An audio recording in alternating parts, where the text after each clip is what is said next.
हम भारत के लोग, हम भारत के लोग, हमसे है रोशन जहां, हमसा है कोई कहां, हमसा है कोई कहां।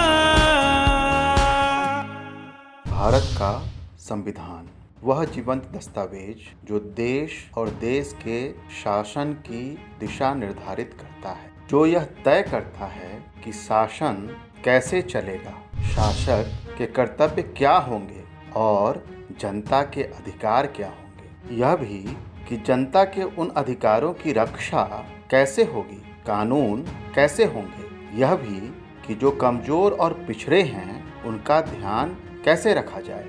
वह दस्तावेज जिसका निर्माण इस देश की जनता में निहित संप्रभुता से हुआ है और जिसे देश की जनता ने आत्मार्पित किया है, उस संविधान के प्रावधानों की चर्चा और उनसे जुड़े अंतर कथाओं का कार्यक्रम हम भारत के लोग।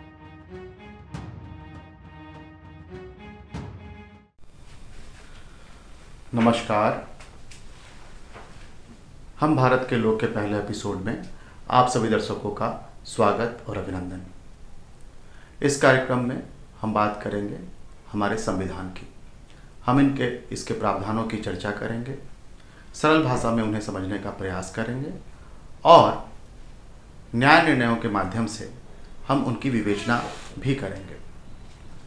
आज के इस पहले एपिसोड में जिस विषय की हम लोग बात करेंगे वह विषय है संविधान और संविधानवाद, यानी कॉन्स्टिट्यूशन एंड कॉन्स्टिट्यूशनलिज्म। तो सबसे पहले हम संविधान को परिभाषित करते हैं। संविधान क्या है? संविधान वास्तव में किसी देश का बेसिक फंडामेंटल लॉ है जो उस देश की शासन व्यवस्था, सरकार की संरचना, सरकार के विभिन्न अंगों के कार्यों और सरकार एवं जनता के संबंधों को परिभाषित करता है। यह देश का ऑर्गेनिक लॉ है। जब हम ऑर्गेनिक लॉ की बात करते हैं तो यह एक ऐसा कानून है जिससे संविधान के दूसरे अन्य कानून अपनी वैधता और अपनी उत्पत्ति प्राप्त करते हैं। तो यह है संविधान। अब हम बात करते हैं दूसरे कॉन्सेप्ट कॉन्स्टिट्यूशनलिज्म अथवा संविधानवाद की।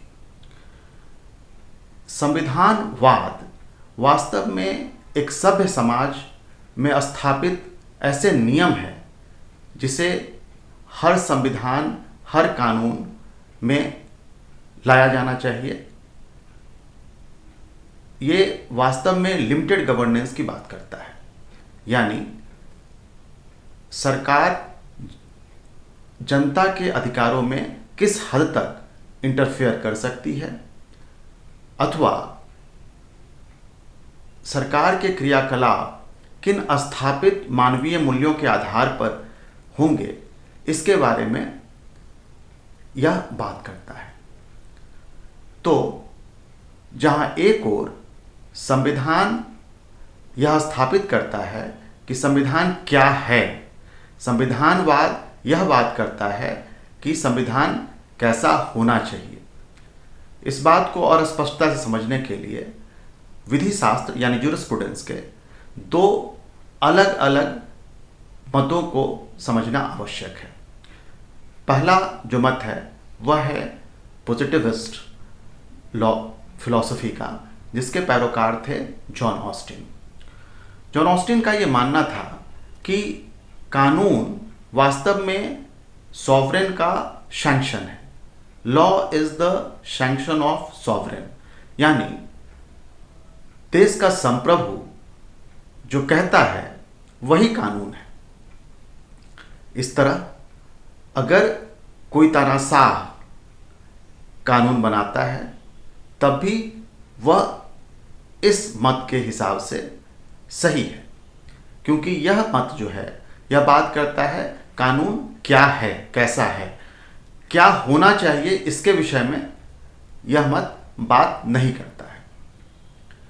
इस प्रकार अगर हिटलर का कानून, जिसके द्वारा यहूदियों का शोषण किया गया, वह भी एक वैध कानून हो जाएगा। दूसरी ओर नेचुरल लॉ फिलॉसफी जिसके पैरोकार ग्रोटियस, लॉक, रूसो जैसे फिलोसोफर थे, उसका यह मानना है कि कानून क्या है इससे ज़्यादा महत्वपूर्ण कानून कैसा होना चाहिए यह है। यानी व्हाट लॉ इज से ज़्यादा महत्वपूर्ण यह है कि what law ought to be. अब इसको हम केस लॉ के माध्यम से समझने की कोशिश करते हैं।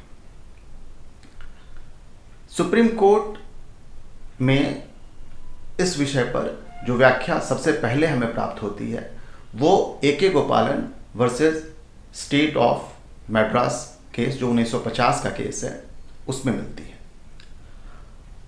इस केस की स्टोरी यह है कि ए.के. गोपालन जो कम्युनिस्ट पार्टी ऑफ इंडिया के लीडर थे, वो अलग अलग क्रिमिनल चार्जेस में 1947 से जेल में थे। सब्सिक्वेंटली ये सारे क्रिमिनल चार्जेस में उन्हें बरी कर दिया गया और तब सरकार ने प्रिवेंटिव डिटेंशन एक्ट 1950 के अंतर्गत उन्हें प्रिवेंटिवली डिटेन कर दिया। ये प्रिवेंटिव डिटेंशन एक्ट 1950 अपने प्रोविज़न सेक्शन 14 में जो इसका प्रोविज़न था, कहता था कि डिटेनी, जो डिटेन्ड व्यक्ति है, वह पर्सन कोर्ट ऑफ लॉ में रीजन ऑफ डिटेंशन को व्यक्त नहीं कर सकता है। इस जजमेंट में सुप्रीम कोर्ट के मेजॉरिटी व्यू ने इस प्रोविजन को गलत करार दिया, परंतु जो मूल विषय जिसके बारे में हम लोग बात कर रहे हैं वो थी संविधान के आर्टिकल 21 की चर्चा।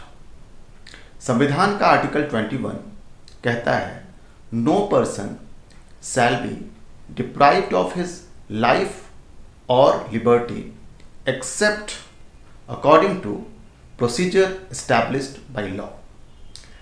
अब हमारे आज की विवेचना के लिए जो सबसे इंपॉर्टेंट फ्रेज है वह है procedure established by law. Procedure established by law कि हमारे संविधान में आने की अंतरकथा पर हम चर्चा करें तो हमें बात करनी होगी श्री बी.एन. राव, जो उस समय संविधान सभा के सेक्रेटरी थे, उनकी।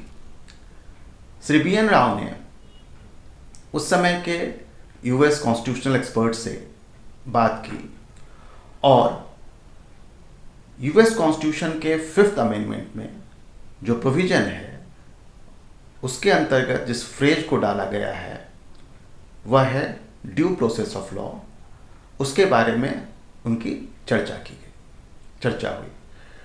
जो यूएस के कॉन्स्टिट्यूशन एक्सपर्ट्स थे उनका यह मानना था कि ड्यू प्रोसेस ऑफ लॉ के डाले जाने से एक तो एक्सेसिव जुडिशियल स्क्रूटनी लेजिस्लेचर और एग्जीक्यूटिव के कार्यों में होगी और दूसरा इसके कारण जुडिशियरी ओवर बर्डन हो जाएगा।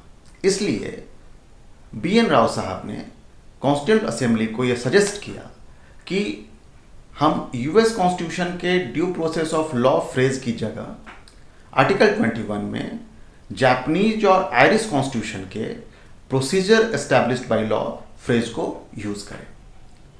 अब समझते हैं इन दोनों फ्रेजेस में अंतर क्या है। बी.एन. राव साहब ने कॉन्स्टिट्यूंट असेंबली को ऐसा क्यों सजेस्ट किया।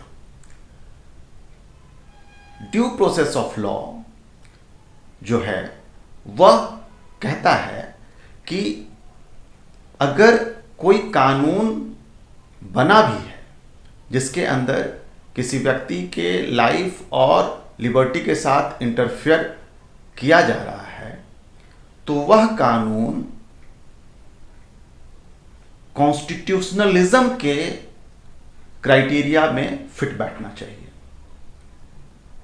सिर्फ इतना कि एक एस्टैब्लिश प्रोसीजर के तहत कानून को बनाया गया है और लेजिस्लेचर ने उसे पारित किया है, इस आधार पे जुडिशियल स्क्रूटनी को रोका नहीं जा सकता। इस तरह due process of law judicial scrutiny में कॉन्स्टिट्यूशनलिज्म के कॉन्सेप्ट को लाता है, जबकि प्रोसीजर एस्टैब्लिश्ड बाय लॉ बहुत हद तक पॉजिटिविस्ट फिलॉसफी पर आधारित है, जो कि जस्ट स्क्रूटनी को इस बात तक रोक देता है कि कानून वास्तव में क्या कह रहा है, कानून को क्या कहना चाहिए, इसकी चर्चा देने की आज़ादी, करने की आज़ादी यह जुडिशरी को नहीं देता। तो इस जजमेंट में AK गोपालन वर्सेस स्टेट ऑफ मैड्रास में जो मेजॉरिटी व्यू थी, उसने इंटेंशन ऑफ लेजिस्लेचर को प्राथमिकता देते हुए प्रोसीजर एस्टैब्लिश्ड बाय लॉ को प्रोसीजर एस्टैब्लिश्ड बाय लॉ ही माना और ड्यू प्रोसेस ऑफ लॉ को रीड आउट यहाँ नहीं किया। हालांकि माइनॉरिटी व्यू लिखते हुए जस्टिस फजल अली ने यह माना कि वास्तव में procedure established by law is nothing but the due process of law. इस विवेचना का दृष्टांत सुप्रीम कोर्ट के दूसरे judgment ADM Jabalpur versus Shivkant Shukla में भी हमें मिलता है। यह जो केस था, यह उस समय का केस है जब देश में इमरजेंसी लगाई गई थी और आर्टिकल 352 के अंतर्गत जो इमरजेंसी लगाई गई थी, उसके अंतर्गत सारे फंडामेंटल राइट्स सस्पेंडेड थे, इंक्लूडिंग आर्टिकल 32, जिसके अंतर्गत कोई व्यक्ति सुप्रीम कोर्ट में अपने मानवाधिकारों या फंडामेंटल राइट्स की रक्षा के लिए जा सकता है। इस जजमेंट में जो मेजॉरिटी व्यू थी सुप्रीम कोर्ट की, उसने यह माना कि चूंकि ये राइट सस्पेंडेड है, इसलिए जुडिशियल स्क्रूटनी नहीं की जा सकती, जबकि जस्टिस HR खन्ना ने एक बहुत ही हिस्टोरिकली इम्पोर्टेंट माइनॉरिटी व्यू में यह माना कि ये जो प्रोविजंस हैं ये कॉन्स्टिट्यूशन को प्रीडेट करते हैं। Basically they existed before the coming of the constitution. So constitution के सस्पेंड होने के बाद भी सुप्रीम कोर्ट को यह अधिकार है कि सरकार से इन बातों के बारे में तस्दीक की जा सके और राइट ऑफ सिटीजन्स को मियर सस्पेंशन ऑफ फंडामेंटल राइट के आधार पर लोगों से छीना नहीं जा सकता। लेकिन HR खन्ना का व्यू, मैंने जैसा कहा कि इस जजमेंट में माइनॉरिटी व्यू थी, मेजॉरिटी व्यू अब भी यही थी कि कॉन्स्टिट्यूशन को कॉन्स्टिट्यूशन जैसा है वैसा पढ़ा जाए, न कि कॉन्स्टिट्यूशन कैसा होना चाहिए इस तरीके से पढ़ा जाए। अब जो तीसरे जजमेंट की हम बात करेंगे वो है Maneka Gandhi versus union of India. ये जजमेंट है 1978 का और इस जजमेंट में पहली बार सुप्रीम कोर्ट के मेजॉरिटी व्यू ने कॉन्स्टिट्यूशनलिज्म को इंडियन कॉन्स्टिट्यूशन में स्टैब्लिश किया। और कैसे स्टैब्लिश किया? तो प्रोसीजर एस्टैब्लिश्ड बाय लॉ को due process of law read करके स्टैब्लिश किया इस जजमेंट में। घटना यह थी कि पिटिशनर मेनका गांधी के पासपोर्ट को इम्पाउंड किया गया था। इंडियन पासपोर्ट एक्ट के सेक्शन 10 में यह प्रोविजन था कि पासपोर्ट ऑफिसर नेशनल सिक्योरिटी या अदर सेवरल रीजन्स जो एक्ट में प्रोवाइडेड थे, उनके आधार पर किसी व्यक्ति के पासपोर्ट को इम्पाउंड कर सकता है और उसे पासपोर्ट इम्पाउंड करने का रीज़न नहीं बताना होगा, कोई राइट ऑफ हियरिंग उसे जो पिटिशनर है उसको नहीं देनी होगी।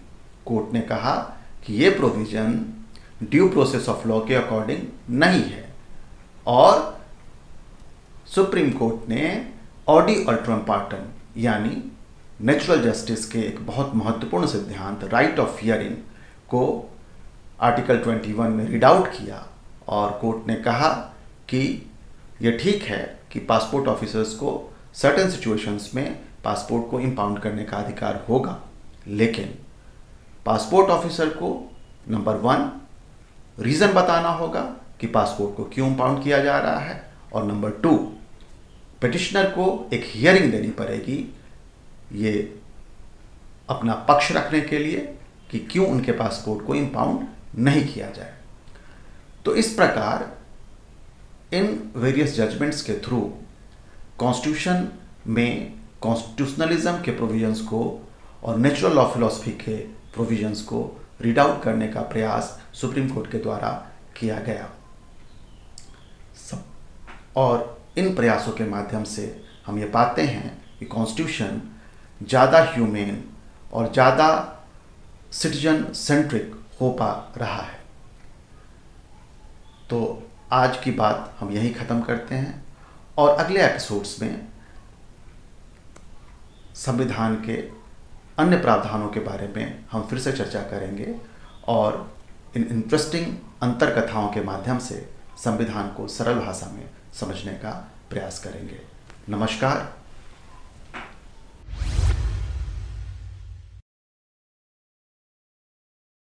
संविधान एक जीवंत और गतिशील दस्तावेज है।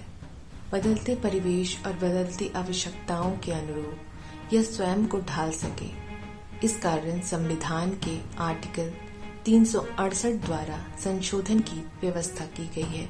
संविधान में अब तक कुल 104 संशोधन किए जा चुके हैं। संविधान का प्रथम संशोधन इसके लागू होने के 1 साल बाद ही वर्ष 1951 में किया गया।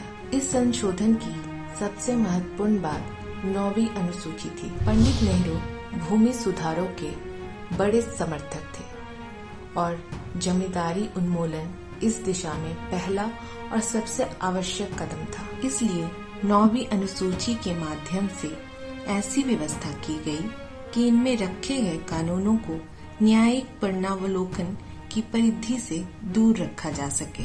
इसके अलावा पहले संविधान संशोधन के माध्यम से आर्टिकल 19(2) में वाक और अभिव्यक्ति की स्वतंत्रता पर प्रतिबंध लगाने हेतु 2 उपबंध, विदेशी राज्यों के साथ मैत्रीपूर्ण संबंध और लोक व्यवस्था डाले गए। आर्टिकल 15(2), 31(a), 31(b) को जोड़ा गया। आर्टिकल 85, 87, 174 और 176 में संशोधन कर सदन के सत्रों के बीच 6 माह का अंतर निर्धारित किया गया। इसके अलावा आर्टिकल 341, 342 और 372 में भी संशोधन किए गए।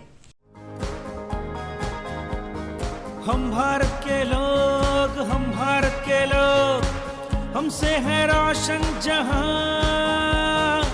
हमसा है कोई कहां, हमसा है कोई कहां।